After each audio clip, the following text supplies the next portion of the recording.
جس مخدومہ کے یہ ایام منائے جا رہے ہیں، اس سیدہ کے فضائل شمار کرنے میں نہیں آتے۔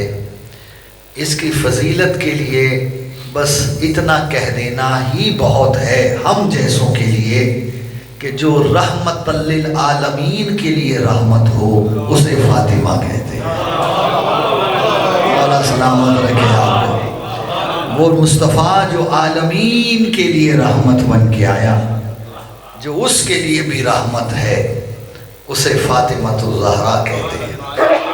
اور خوش نصیب ہیں ہم کہ اللہ نے ہمیں سیدہ کی محبت عطا کی ہے، اور بد نصیب ہیں وہ کہ جو سیدہ کو وہ مقام نہیں دیتے جو سیدہ کا مقام ہے۔ بہت ہی بد نصیب ہیں وہ۔ کیوں؟ قیامت کے دن مصطفیٰ اس کی شفاعت نہیں کرے گا جس سے بطول ناراض ہو۔ میری بات پہنچی ہے صاحبہ؟ جس سے رسول کی بیٹی ناراض ہو جائے اس کی شفاعت ممکن ہی نہیں ہے۔ اور میں پھر بار بار یہ بات عرض کر رہا ہوں، شکر ادا کیجئے اس پروردگار کا کہ اس نے ہمارے دلوں میں سیدہ کی مودت کو رکھا ہے۔ مولا آپ کو سلامت رکھے۔ اور یہ سیدہ ایسی ہے، ایسی ہستی ہے کہ جو مصطفیٰ کے لیے بھی اللہ کی عطا ہے۔ میری بات پہنچی ہے صاحبہ؟ اور دیکھیں جو آیہ مجیدہ میں نے تلاوت کرنے کا شرف حاصل کیا، چند مروزات اس آیت پہ پیش کرنا چاہ رہا تھا۔ اگر آپ میرے ساتھ چلیں گے، اپنے آپ کو کم نہیں سمجھیں گے، بسم اللہ تو میں کچھ نہ کچھ آپ تک پہنچا پاؤں گا۔ سورہ والضحیٰ کی ابتدائی 4 آیات میں نے تلاوت کرنے کا شرف حاصل کیا۔ ارشاد پروردگار ہے میرا حبیب والضحیٰ واللیل اذا سجا، میرا حبیب مجھے دن کی قسم، مجھے رات کی قسم جب وہ چھا جائے۔ ما ودعک ربک وما قلی، تیرے رب نے نہ تو کبھی تجھے اکیلا چھوڑا ہے اور نہ ہی وہ کبھی تجھ سے ناراض ہوا ہے۔ وَلَلْآخِرَةُ خَيْرٌ لَكَ مِنَ الْأُولَى، اور میرا حبیب تیرا انجام، تیری آخرت تیری اس دنیا سے بہت بہتر ہے۔ وَلَسَوْفَ يُعْطِيكَ رَبُّكَ فَتَرْضَىٰ، اور ان قریب تیرا رب تجھے وہ عطا کرے گا جس سے تو راضی ہو جائے گا۔ مولا آپ کو سلامت رکھے۔ بڑے بامعرفت لوگ آپ تشریف فرما ہیں۔ اور جو آیا میں نے عرض کیا سبنامہ کلام میں، فرمایا والضحیٰ واللیل اذا سجا، دی جاتا ہے 2-4 جملے یہاں رک کے کہتا جاؤں اگر آپ کی اجازت دیں۔ میرا حبیب مجھے دن کی قسم، میرا حبیب مجھے رات کی قسم جب وہ چھا جائے۔ ما ودعک ربک وما قلی، تیرے رب نے نہ تو کبھی تجھے اکیلا چھوڑا ہے، نہ ہی وہ کبھی تجھ سے ناراض ہوا ہے۔ بولے تو صحیح۔ میں اکثر عرض کیا کرتا ہوں کہ قرآن جو ہے یہ مفروضوں پہ بات نہیں کرتا۔ میں آپ کو ہزاروں سمجھ کے پڑھ رہا ہوں، بڑی توجہ چاہتا ہوں۔ قرآن کبھی مفروضوں پہ بات نہیں کرتا، قرآن ہوا میں باتیں نہیں چھوڑتا۔ آخر کوئی تو تھا جس نے یہ سمجھا تھا کہ اللہ نے اپنے مصطفیٰ کو اکیلا چھوڑ دیا ہے۔ بولو تو صحیح، جسے سمجھ آئی ہے بات۔ کوئی تو تھا جو یہ سمجھتا تھا کہ اللہ مصطفیٰ سے ناراض ہے۔ توجہ، اللہ نے قسمیں اٹھائی ہیں، شریعت 2 قسمیں اٹھائی، والضحیٰ واللیل اذا سجا، میرا حبیب مجھے دن کی قسم، میرا حبیب مجھے رات کی قسم جب وہ چھا جائے۔ ما ودعک ربک وما قلی، تیرے رب نے نہ تو کبھی تجھے اکیلا چھوڑا ہے اور نہ ہی وہ کبھی تجھ سے، بولے تو صحیح میرے ساتھ، نہ وہ کبھی تجھ سے ناراض ہوا۔ اس آیت کو ذہن رکھیں تو ایک جملہ آ گیا ہے میری زبان پہ، اور قرآن کی آیات کی تصدیق رکھتا ہوں، بسم اللہ، اگر میری بات پہنچے تو جملہ رکھے گا ذہن میں۔ اللہ فرماتا ہے میں نے تجھے کبھی اکیلا، سارے بولو یار، میں نے تجھے کبھی اکیلا کعبہ کی دیوار پہ ہاتھ رکھ کے تنہا مصطفیٰ، سورہ والقلم کی جلالی آیات کی تلاوت کر رہے ہیں۔ بھئی بڑی توجہ چاہو، تنہا کرا ہے میرا رسول کعبہ کی دیوار پہ ہاتھ رکھے، اور سورہ والقلم کی جلالی آیات کی تلاوت کر رہا ہے. کوئی نہیں ہے میرے رسول کے ساتھ, بڑی توجہ چاہتا ہوں, کوئی بھی نہیں ہے میرے مصطفیٰ کے ساتھ, تنہا ہے میرا رسول. سورہ والقلم کی جلالی آیات میرا رسول تلاوت کر رہا ہے. اور سین مسجد الحرام میں اس وقت کے مشرکوں کے بڑے بڑے سردار بیٹھے تھے جو ان آیات کی تلاوت کو سن رہے تھے, جو جاگ رہے ہیں جملہ ان کے لیے. اور اٹھا کے دیکھنا قرآن, سورہ والقلم کی جو جلالی آیات میرا رسول تلاوت فرما رہا تھا, اس میں عرب کے مشرکوں کی برائیاں.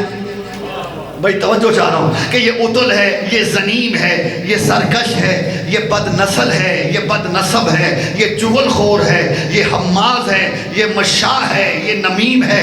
یہ تنہا مصطفیٰ کھڑا کعبہ کی دیوار پہ ہاتھ رکھ کے سورہ والقلم کی جلالی آیات کی تلاوت کر رہے تھے. اب مشرکوں نے ایک دوسرے کو دیکھا, یہ کہتے ہیں یہ ابو طالب کا بھتیجا, یہ عبداللہ کا لخت جگر, یہ محمد, یہ ہمیں کب تک گالیاں دے گا. بھائی بڑی توجہ چاہتا ہوں, حضور مشرک یہ تو نہیں کہے گا نا کہ مصطفیٰ قرآن کی آیتیں پڑھ رہے ہیں. بولے تو صحیح, یہی کہے گا مولانا. کیوں؟ جب وہ مصطفیٰ کو رسول ہی نہیں مانتا تو وہ قرآن کو کیا مانے گا؟ آپ کی بیداری کے لیے رک کے ایک جملہ کہنا چاہ رہا ہوں, وہ تو یہی کہے گا نا کہ محمد گالیاں دے رہا ہے, جبکہ میرا رسول ہے خلق عظیم کا مالک. میرے رسول نے زندگی میں کبھی گالی نہیں دی, بلکہ میرا رسول تو ترش رو بھی نہیں ہے, میرے رسول کا تو لہجہ بھی سخت نہیں ہے, کیونکہ قرآن نے فرمایا میرا حبیب لو کنت فظا غلیظ القلب لانفضوا من حولک, کہ میرا حبیب اگر تو ترش رو ہوتا, تیرا لہجہ سخت ہوتا, تو یہ تیرے ارد گرد سے اٹھ کے بھاگ جاتے. ارے گالی دینا تو بہت دور کی بات, میرا رسول تو سخت لہجے میں بات ہی نہیں کرتا. اٹھا کے دیکھنا سیرت مصطفیٰ, میرے رسول نے کبھی کسی کو, کبھی بھی کسی کو سخت الفاظ میں یاد نہیں کیا, ماں سوائے ایک موقع کے کہ جب میرا رسول کہتا نظر آیا من لحاظ القلب, کون ہے جو اس کتے کی زبان کو بند کرے. جنہیں سمجھ آ رہی ہے وہ میرے ساتھ بول. بھئی واقعہ ذہنوں میں ہے آپ کے یا نہیں ہے کہ جب عمر بن عبد ود نے خندق کو عبور کیا, آ کے خیمہ رسول میں نیزہ مارا اور کہا ابرز یا محمد, محمد تو میرے مقابلے پہ آ, تو رسول نے کہا من لحاظ القلب, کون ہے جو اس کتے کی زبان کو, بولے تو صحیح. اللہ نے کہا میرا حبیب میں نے تجھے کبھی اکیلا, یاد ہے نا آیت, میں نے تجھے کبھی اکیلا نہیں چھوڑا. تنہا مصطفیٰ کھڑا کعبہ کی دیوار پہ ہاتھ رکھ کے سورہ والقلم کی جلالی آیات کی تلاوت فرما رہے ہیں. اور صحن مسجد الحرام میں عرب کے بڑے بڑے مشرکوں کے سردار بیٹھے تھے, اور ان آیات میں عرب کے مشرکوں کی برائیاں ہیں کہ یہ حماز ہے, یہ مشاء ہے, یہ نمیم ہے, یہ عطل ہے, یہ زنیم ہے, یہ سرکش ہے, یہ چغل خور ہے, یہ بد نسل ہے, یہ بد نسب ہے, یہ بد خلق ہے, یہ بد خلق ہے. رسول کھڑے قرآن کی آیتیں پڑھ رہے تھے, مشرکوں نے ایک دوسرے کو دیکھا, یہ ابو طالب کا بھتیجا, یہ عبداللہ کا لخت جگر, یہ محمد کب تک ہمیں گالیاں دے گا. ایک نے دوسرے کو دیکھا, کہتا ہے چاہتا کیا ہے, کہتا ہے موقع بڑا اچھا ہے, محمد تنہا ہے, تلوار اتارو اور جا کے محمد کا سر تن سے جدا کر دو. قبلہ ایک بڑا تلوار ہاتھ میں لے کے آیا, رسول کے قریب آیا, تلوار کو نیام سے نکالا, حملہ کرنا چاہتا تھا وہ جس نے قتل محمد کا مشورہ دیا. آواز دے کہتا ہے خبردار خبردار حملہ مت کرنا. وہ واپس آیا کہ مجھے سمجھ نہیں آئی, تو عجیب انسان ہے, پہلے تو نہیں قتل کا مشورہ دیا, اب میں کرنے ہی لگا تھا, چند لمحوں کا فاصلہ تھا, محمد قتل ہو جاتا, مسئلہ حل ہو جاتا, تو مجھے روک کیوں رہا ہے, تیرے چہرے کا رنگ کیوں زد پڑ گیا, چہرے پہ ہوائیاں کیوں رہی ہے, کیوں خوف زدہ ہو گیا. کہ تو محمد کو اکیلا سمجھ کے جا رہا تھا, کہ اکیلا ہی تو ہے, کہ نہیں تو اکیلا سمجھ رہا ہے, وہ دیکھ دور کھڑا ابو طالب محمد کی حفاظت کر رہا ہے. بولو جسے سمجھ آئیے بات کی, دور کھڑا ابو طالب محمد کی حفاظت کر رہا ہے. تو پھر جملہ کہنے کا حق رکھتا ہوں کہ جو اللہ کا نمائندہ بن کے محمد کی حفاظت کرے اسی کو تو ابو طالب کہتے ہیں. توجہ صاحبہ, کیونکہ اللہ نے کہا میرا بھی ما ودعک ربک, تیرے رب نے کبھی تجھے اکیلا, بولے تو صحیح, کبھی تجھے اکیلا نہیں چھوڑا, نہ ہی وہ کبھی تجھ سے ناراض. وَلَلْآخِرَةُ خَيْرٌ لَكَ مِنَ الْأُولَى, میرا بھی تیرا انجام تیری اس دنیا سے بہت بہتر ہے.